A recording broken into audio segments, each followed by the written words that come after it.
जय श्री कृष्णा दोस्तों, मैं हूं नरेंद्र अग्रवाल और आप देख रहे हैं नरेंद्र अग्रवाल यूट्यूब चैनल। तो आज इस वीडियो में बड़ी ही मार्मिक और बड़ी ही अद्भुत कहानी आपके साथ शेयर करने जा रहे हैं। इस कहानी को सोशल मीडिया से लिया गया है, इसलिए इसका सारा श्रेय सोशल मीडिया पर इसे पोस्ट करने वाले को ही दिया जाए। तो आइए शुरू करते हैं। एक गांव में एक किसान रहा करता था। उसके परिवार में उसकी पत्नी थी और एक लड़का था। कुछ सालों के बाद पत्नी की मृत्यु हो गई। उस समय लड़के की उम्र लगभग 10 वर्ष की थी, तो किसान ने दूसरी शादी कर ली। अब दूसरी पत्नी से भी किसान को एक पुत्र प्राप्त हुआ। किसान की दूसरी पत्नी भी कुछ समय के बाद मर गई। अब किसान का बड़ा बेटा, जो कि पहली पत्नी से प्राप्त हुआ था, जब शादी के योग्य हुआ तो किसान ने बड़े बेटे की शादी कर दी और फिर किसान की भी कुछ समय के पश्चात मृत्यु हो गई। किसान का छोटा बेटा, जो दूसरी पत्नी से प्राप्त हुआ था, पहली पत्नी से प्राप्त बड़ा बेटा, दोनों साथ साथ रहते थे। कुछ समय बाद किसान के छोटे लड़के की, जो कि दूसरी पत्नी से उसे मिला था, तबीयत खराब रहने लगी।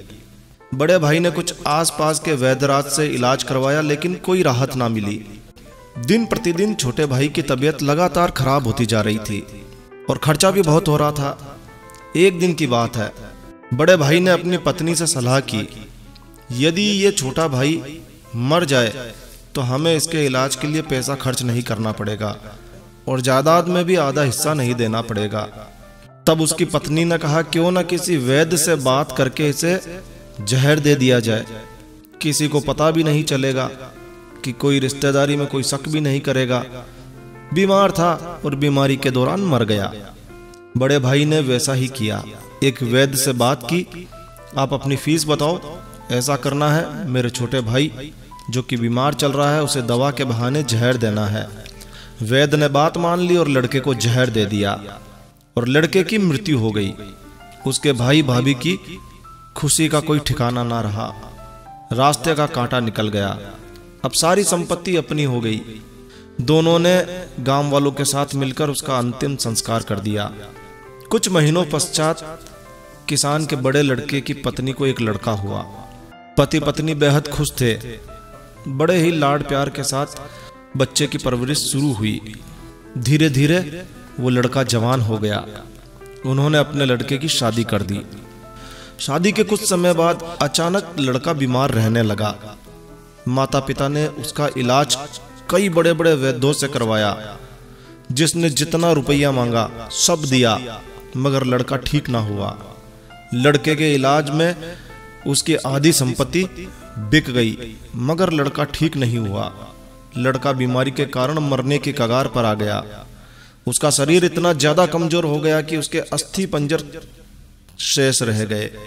एक दिन लड़के को चारपाई पर लेटा रखा था। उसका पिता यानी कि किसान का बड़ा बेटा उसके साथ बैठा था। अपने पुत्र की दयनीय हालत को देखकर वो बड़ा दुखी हुआ।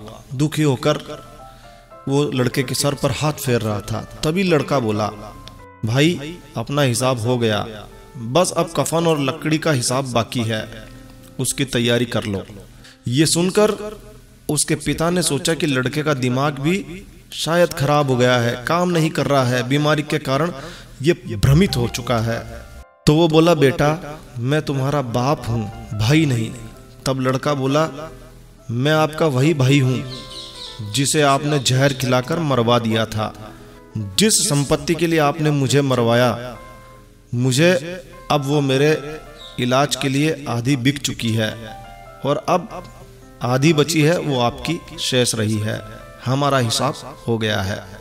तब उसका पिता फूट फूट कर रोते हुए बोला, मेरा तो कुल ही नाश हो गया, जो किया मेरे आगे आ गया। पर तेरी पत्नी का क्या दोष है जो इस बेचारी को जिंदा जलाया जाएगा।